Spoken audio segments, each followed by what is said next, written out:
Hey, what's up, Joe? Joe in the morning, family. Hope everybody is having a super good day. I'm going to help you out today. I'm going to help you out greatly today. One of the top things that holds people back from doing great exploits with God, or actually some people just doing anything for the Lord, is fear. So, what we're going to talk about today, class?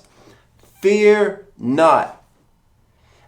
I can't tell you how many people I've talked to over the years that when they start telling me about their prophetic words and their destiny and had a God dream, they had a vision, and they start telling me about their dream and their vision, and I'm buying into what they're saying, and I'm getting super excited.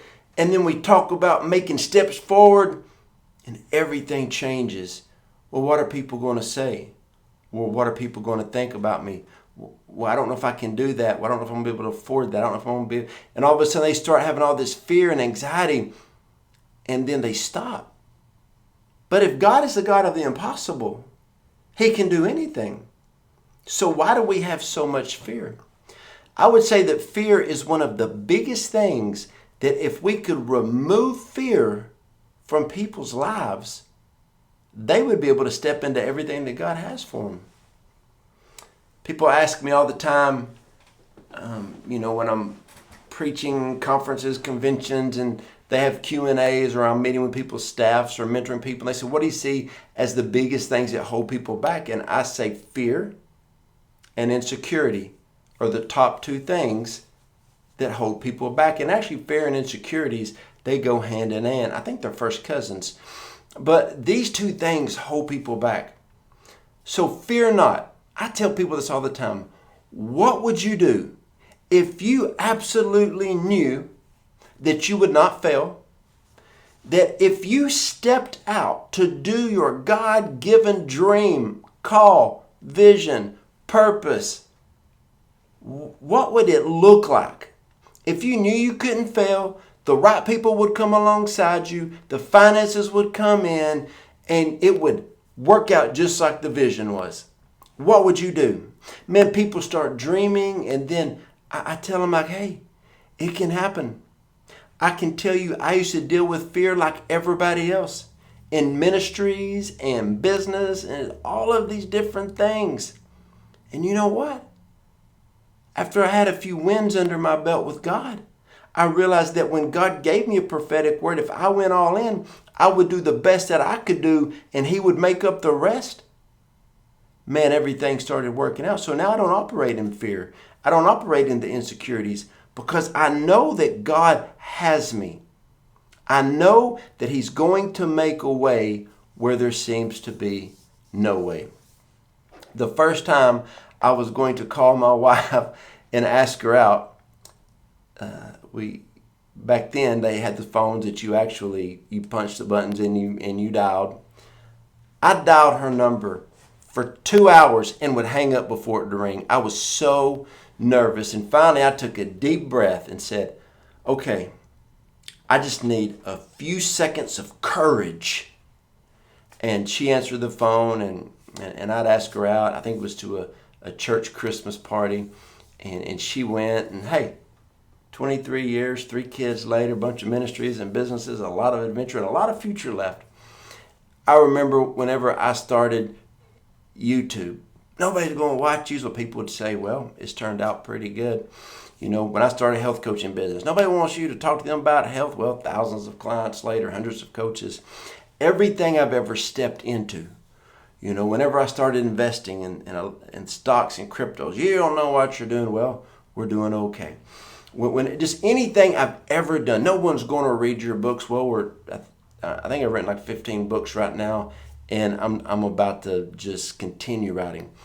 Everything that I've ever done, people always came against me. Critics always came, and fear tried to creep in. But I kicked fear in the face, and I said, I'm going to move forward. When you allow God's voice to be the strongest voice in your life, everything will start to shift. See, if your voice is not set on God's voice, you'll let other people dictate your future. But if you listen to the Lord, fear won't have any hold on you. Fear can't hold you back. And fear cannot control you. All right? Let me give you some scripture. I love this scripture right here. Exodus 14:13. And Moses said to the people, do not be afraid. Stand still and see the salvation of the Lord, for he will accomplish some great things on this day. For these Egyptians who you see today, you will never see them again.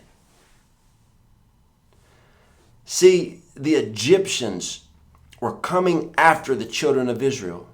And their leader said this to them: these Egyptians that are coming after us, when we make it through and the sea closes back up, we will never see this attack again.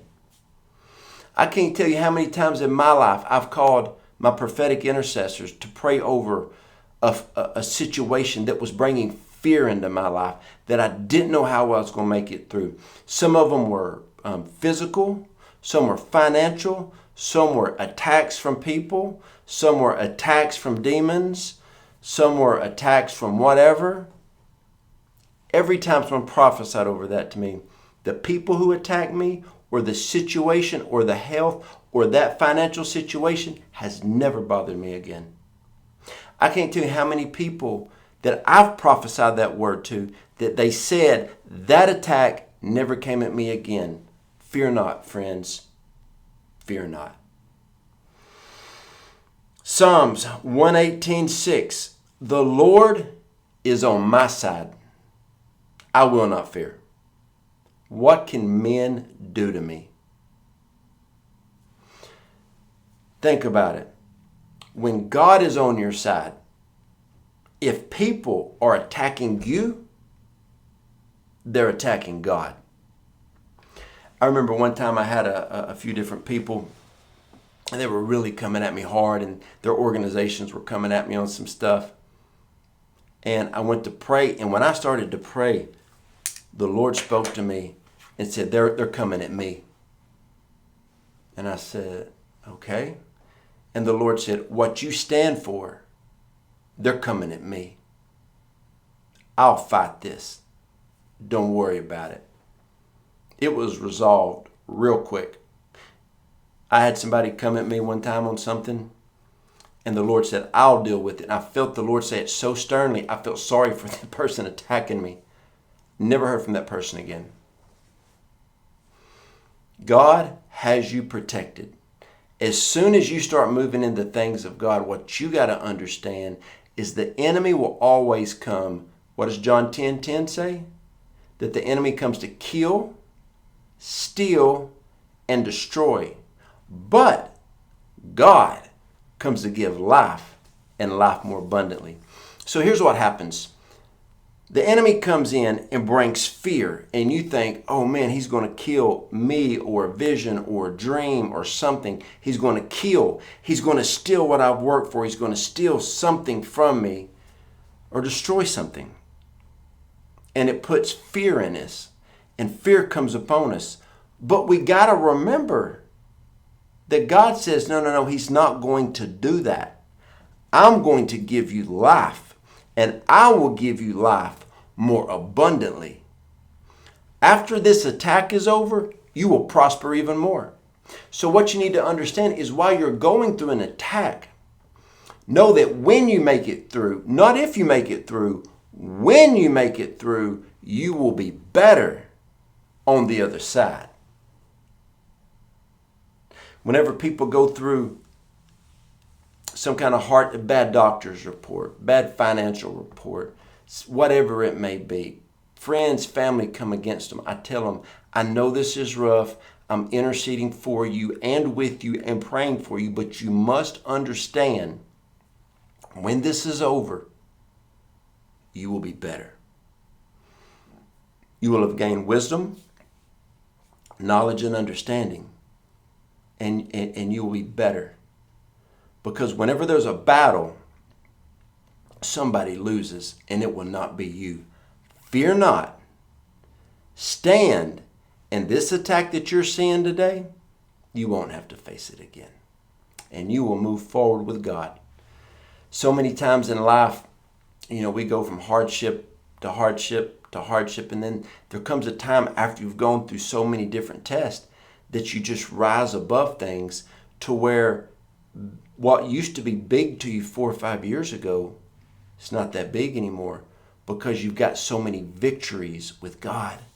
Everything starts to change. My dear friends, I hope this encouraged you today. I love you guys so much. And I want to personally say thank you to all of our partners, Joe Joe in the Morning. Without you, we could not do what we do. So I want to say thank you. If you want to be a partner, the links are below. I appreciate y'all so much. You have a super, super blessed day, and fear not.